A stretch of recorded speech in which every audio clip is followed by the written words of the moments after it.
আজ আর তোমার কাছে জানতে চাইবো না তুমি কেমন আছো। হয়তো আমাকে ছাড়া অনেক ভালোই আছো।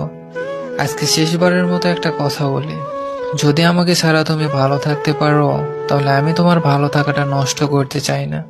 আমি জানি আমি মানুষটা হয়তো খুব একটা ভালো না, একটা কথা হয়তো ভালো করেই জানো যে আমি তোমাকে কতটা ভালোবাসি। কোনোদিনও ভাবিনি তুমি আমাকে এভাবে পর করে দিবে। যখন তোমাকে ছাড়া আমি কাউকে ভালোবাসিনি, ঠিক তখনই তুমি আমাকে ছেড়ে চলে গেলে। আমি তো তোমার থেকে কিছুই চাইনি, শুধু ভালোবেসে সারা জীবন পাশে থাকতে চেয়েছিলাম।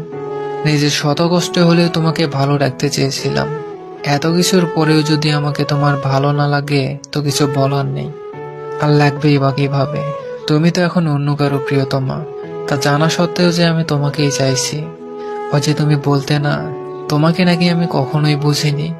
একদিন এক বুক দীর্ঘশ্বাস নিয়ে সেই তুমি হয়তো বলতে বাধ্য হবে কেউ আমাকে বসেনি। অবশেষে একটা কথাই বলবো, আমাদের দুজনের মধ্যে যা কিছু ভালো হওয়ার কথা ছিল, সেগুলো ভালো তোমার হোক। হয়তো বা কষ্ট হবে তোমাকে ছাড়া থাকতে, কারণ অনেক বেশি ভালোবেসে ফেলেছি তোমায়। হয়তো তোমার সাথে আমার রক্তের সম্পর্ক নয়, কিন্তু আত্মার সাথে মিশে গেছো তুমি। মন চাইলে ফিরে এসো, অপেক্ষা করব। ইতি, তুমি যাকে অবহেলায় রাখো।